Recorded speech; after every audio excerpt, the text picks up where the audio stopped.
Bennett. We'll start with Jeff White in front, and then Mike Barber on the opposite side, and then Hank.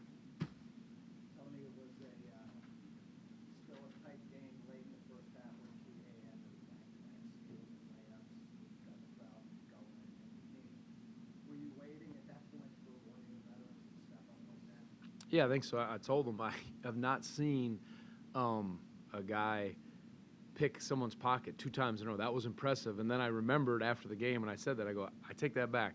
I saw Muggsy Bogues. I think it was Doc Rivers. No disrespect to Doc, I hope this again, but I think I saw somebody, I shouldn't name a name, but Muggsy did it. I remember, you just don't see that when a guy gets a steal. Because once a guy picks your pocket, when you get peeled, you're like, okay, I'm going to, no more. At least that's how you're thinking. But he just guessed, and I think he wanted to go for a third one, but I was like, don't you dare pick up another foul. But that was good because the crowd, it got the crowd into it. But it just ignited our defense. And we, there were stretches of good defense where we bothered them. They didn't shoot the ball particularly well. But I thought Armand really did a good job because, number one,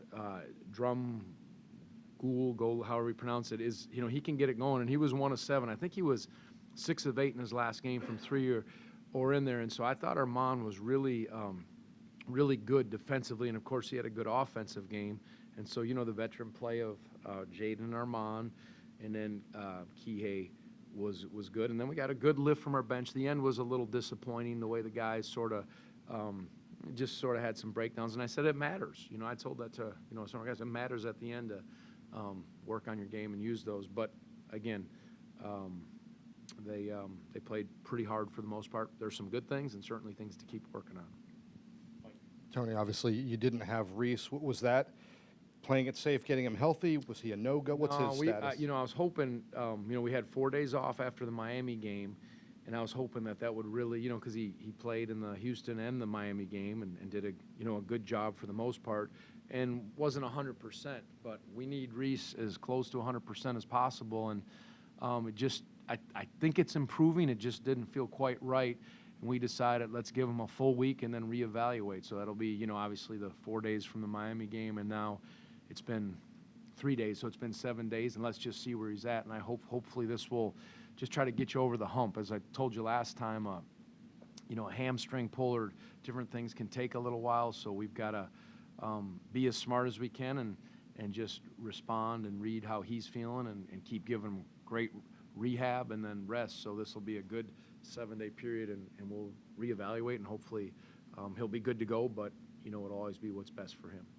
Hank and then Jeff. We always ask coaches to play up in these games and absorb the kind of things that Albany did today, what the benefit was to their team. For you guys, was it just getting more guys playing time and confidence and maybe some different combinations? Yeah, without Reese, it changes our dynamics. I tried to start with Ben and Jaden and see a different look. Ben obviously played real well against Miami. He picked up 2 quick fouls or a quick foul and then picked up another one. So then we ended up bringing in Caden, who gave us a nice lift off the bench and did some good stuff. And, we're still trying to, in a way, find the right rotations. And then this throwing the, without Reese, it changed things. All right, Kihei's off the floor. I even went big at times. Got to play Ryan some, played some 3, some 4. Tane got in there. So it's good to get looks at those guys. I thought Francisco did a good job. So, yeah, really valuable to get all those guys looks, but we needed to play. And, that's college basketball. You guys get tired of me saying it. That line is not that – if we're not right, anybody will play with us. And if we're right, we'll play with anybody, and that's just reality. And we were a little – so to start, and Albany banked some shots, but I thought our defense kind of toughened up, and that's the steals that you mentioned ignited us. Seems like Isaac's been maybe struggling to find rhythm a little bit from 3, but he's been more aggressive, sort of like trying to get to the rim. Is that something that you've emphasized with him, trying to sort of add that to his game? Yeah, be aggressive. He can shoot it, but where does 0 for 3 say rhythm from 3 or getting it going? Oh, struggling. I thought you said he has his rhythm. Oh, no, for sure. I want him to shoot it. I told him that I thought he hesitated. I said, let it go. He's too good of a shooter. But I do like that he is being, a little more aggressive. He has, you can see, he's got some pop, and he can go places. And it's sometimes I forget when you're a freshman or first year, it's a lot. We're asking a lot, and he's getting great opportunities. The same with he and Ryan. But be assertive. He's been given a green light, as long as you're not doing crazy stuff. Be assertive, attack the lane off the drive. You got a rhythm shot, take it. You can see his pull up. And so I like that he's doing that more and more, and he's getting better defensively. But I don't want him to hesitate, certainly. So I thought you said he is getting better from three. And I just want him to keep taking them, and he's a good enough shooter. But that's going to be important, We've struggled to shoot the ball consistently. That's been a difference. There's, a few other things, but the ability to knock down some shots, that's something you just keep trying to get the good ones, but then find other ways to score points, and that's what we have to keep doing. Preston and Mike. Yeah, last non-conference game tonight, I think one of the challenging things with non-conference play this year. How do you feel after that? Or is it a little clouded with just elements? I think both. We played a good non-conference schedule. You look at it, it was real solid. I don't look at what it was ranked, but we played good teams, and I think college basketball, there's a bunch of good teams. I don't know if there's a great team. There probably is. I just don't know. But I think the games we played were good. This game, UAlbany has struggled early, and they won their last game. But coming off a Christmas break, a real tough schedule with guys being injured, we respected them and just wanted to come out and get right. And hopefully we did that. Now we don't have a day off. We play a couple. We got Georgia Tech and Pitt, and being ready for that, we'll evaluate Reese, see where he's at, and but we didn't play Northern Iowa because of obviously the tragedy that happened here. So that was a quality team that we didn't get a chance to play. But for the most part, I think the schedule was real strong in the non-conference, and I hope it prepared us. But we have to be at full strength for the most part to really make a run at this, and that's what we're going to try to do. You mentioned Armand. He had been shaky the last two games. Shaky start today. I think he missed his first 5. What is kind of your approach with him, and was it just let him shoot his way out of it? Good shots, take them. I challenged Armand after the Miami game, and he came back and he practiced really tough and hard-nosed, and I thought he brought that into the game. The shots he took, the way he defended, and again, I always tell our guys, very few guys can play so flawless and perfect. That's just, you're going to make some mistakes, but can you play through and beyond and get to the next play and not let it affect other parts of your game? And I thought that's what he did. And then, he got some pull-ups. He got obviously some transition threes, a couple good drives, and just really locked in defensively. So that was good. And even in the Miami game, I thought he defended well. But he just had a hard offensive game, which happens at times. And so, but I thought he bounced back well. Okay, time for 2 more. Hank. I was going to ask about Armand as well, but after the Miami game, he came out and took 4 shots pretty early today, took them all, and kept going. How much do you tell guys, or how much do you point out shots they should have taken that you want them to take that they didn't take, to just encourage them to keep going? Because I'm sure you missed 5 shots in a row at some time in your career.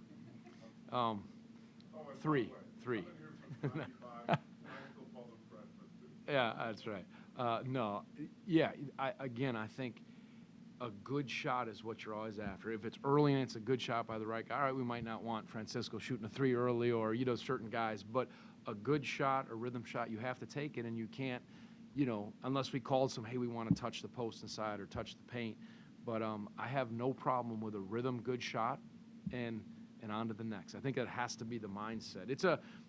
This generation is a different mindset for the most part than probably the way, I was coached or the way others are. So I think you push hard, but there has to be a balance of encouragement. But when guys, are maybe they miss a shot or two, and you see them drop their head, say, nah, don't even do that.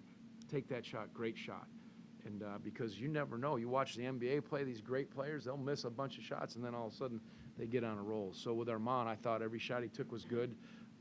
He had one maybe where he went in the lane and they knocked it away, but otherwise he just kept plugging. So we need that. Again, because our shooting is, I think it's better this year, but Armand's a guy that when he's open, he usually shoots it.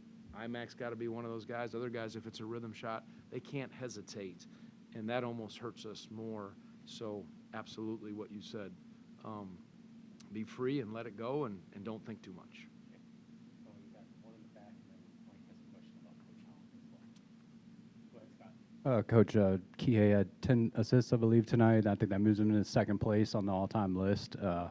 Just talk a little bit about his ability to distribute the ball, and then when he's out of the game for a few minutes, just talk about IMAX ability to run the floor and how comfortable you are with that moving forward when you got to throw him in there. Good question. No, for sure. And that was what a concern because, without Reese, like, okay, we thought, well, do we put Chase in there? I teased Chase. I said, Chase, you came in and in 10 seconds you had a step back 3. I said, good job. He kind of smiled at me. I mean, Chase is one of the best works. He works so hard. And actually, he can play. He played even in his first year here, not his freshman year, his first year here, and did some good stuff for us. But, obviously Kihei, made good decisions. We needed his experience without Reese. So then I was like, all right, let's go with Isaac and see how he does. And, he played in AAU and I think in high school some point guard, and this is a little different level, but I thought he did fine. He's kind of finding we got a few base offenses, what one and who he's with. But I thought he was solid, and a lot of times, can you guard the ball? And I thought he did a pretty good job with that as well. So, again, I always like having either 1 or 2 point guards on the floor, natural point guards, but there are times where as long as you can handle the pressure and make good decisions, then, you get some good size, and he was solid tonight. So hopefully we won't have to worry about that moving forward, but if so, this was valuable experience. Last one. Tony, with every win, you move closer to Terry Holland's win record here. What does that mean to you, and what do you think Coach Holland's kind of legacy here is? Yeah, I don't. With me, first, Coach Holland is the best. His family, Ann, his daughters, just the way he has represented, basketball and this program and what he's built. It's just tremendous to be able to kind of talk about him. But I don't know if I said this before. I heard a guy, I read it. He said every time they'd ask him, how are you doing? And his response was, better than I deserve. And that's probably how I feel when you ask me this. How has this gone? My coaching career, I didn't even want to coach. I just wanted to play a lot longer than I did. So I'll get into coaching, I'll try it. And yeah, I've had some tough times, but it's better than I deserve. And to have the players that I've had, the staff and the continuity that I've had, and for us to experience a lot of the success that we have, has been probably better than I deserve. But to be, in that, part of me almost wishes that they didn't keep track of that, or in a way Coach Holland can just keep it. It doesn't matter. That's insignificant. I just want these guys that I coach to be as good as they can and see where it takes them. I've had a lot of good stuff, and I'm grateful for it. But I don't want to say it's insignificant, but it's kind of all icing on the cake. I never got into coaching to try to break records or anything. I just wanted to try to win and see if, because I love the game in terms of win in the season. But the overall record is a credit to the players and, of course, my staff, and that I've done this for a long time. And it's probably been better than I deserve. So I'll leave it at that.